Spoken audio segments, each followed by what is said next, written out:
আসলে আমি মানে কারোর মতো হতে চাই না, আমি নাহিদ রানা হতে চাই বাংলাদেশের। স্বপ্নের মতো নয়, কিন্তু আমি যেটা আশা করছিলাম কিংবা টিম যেটা আমার কাছে আশা করছিল ওই জিনিসটা করতে পারছি, কিংবা দেশ ছাড়া আগে আমি বলছিলাম যে দেশের জন্য কিছু করতে চাই, তো করতে পারছি, আলহামদুলিল্লাহ অনেক ভালো লাগছে। এটা কখনো ফিল করি না যে 152 করতে হবে, এর তার জোরে করতে হবে। একটা জিনিসই সবসময় মাথায় নিয়ে বোলিং করছি যে আমার টিম আমাকে যে প্ল্যানে বোলিং দিয়েছে ওই প্ল্যানে করছি, কিংবা আমার নিজে যে প্ল্যান ছিল ওই প্ল্যান অনুযায়ী বোলিং করছি।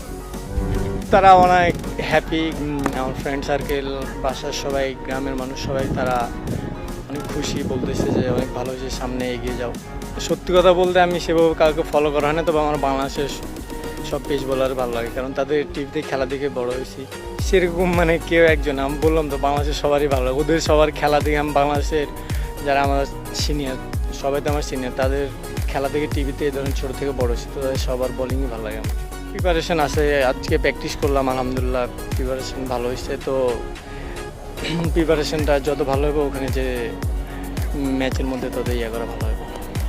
অবশ্যই ভারত ভালো টিম, তো ক্রিকেট হচ্ছে যে ক্রিকেটটা দুই টিমের মধ্যে যে ভালো ক্রিকেট খেলবে সেই ম্যাচ জিতবে, সো তখন দেখা যাবে ম্যাচের মধ্যে। হ্যাঁ, অবশ্যই টার্গেট আছে, টিমকে আমার বেস্টটা এখনও দেওয়ার বাকি আছে, ইনশাল্লাহ দিব।